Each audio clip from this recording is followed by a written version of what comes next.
Clara Roberts Oss. I'm a Vinyasa power instructor here at Semperviva. Over the course of the next month, I'm going to break down poses in the standing series, specifically Warrior 1, Warrior 2, Triangle Pose, and Side Angle Pose. We do these poses a lot in many different styles of yoga, so I thought it would be helpful for us to just kind of break them down a little bit so that the next time you show up to a public class, you have a better sense of how it should feel in your own body.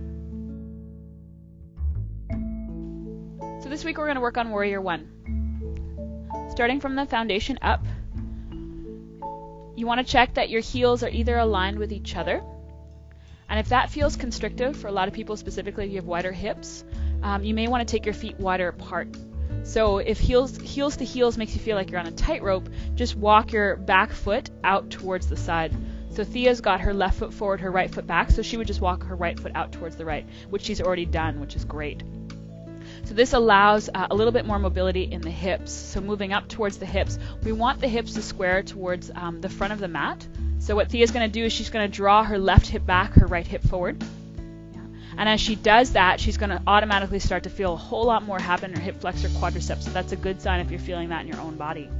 From here, she's going to draw her tailbone down towards the earth and lift her pubic bone up towards the belly button. And automatically, how is that feeling, Thea? I can feel your quadricep and hip flexor working, which is great. So what tends to happen when we get the hip flexor and the quadricep to work is the back knee begins to bend. It's kind of a little give and take with the body. So I'm going to press my foot into Thea's foot, and I'm going to say, hey, Thea, press your foot into my foot as much as you can to engage that leg. Keep that, and then work your pelvis neutral, meaning lift your pubic bone up towards your belly button.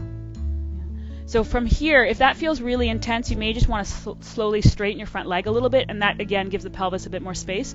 It's not important how deep your front knee is over your front ankle. Ideally, front knee and ankle stack. But if that feels like it's too much in the hip flexor and quadricep, absolutely just take the front leg out of the bend a bit more, and it'll give you a bit more space. Coming up towards the shoulders, I'm going to get Thea to bring her shoulders all the way up to her ears. So a lot of us, specifically if we have a lot of tension in the shoulder area, we'll have the shoulders already raised up towards the ears. We want to make space between the shoulders and ears so that we're lengthening the side waist versus the shoulders.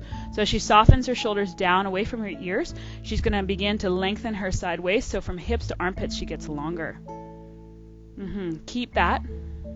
Softly engage the abdomen to support the lower back. There you go. And then Thea, reach your arms up towards the sky. So just summarizing that, rooting down through both your feet, right? Squaring the hips as much as we can, and then lengthening the side waist all the way up towards the arms.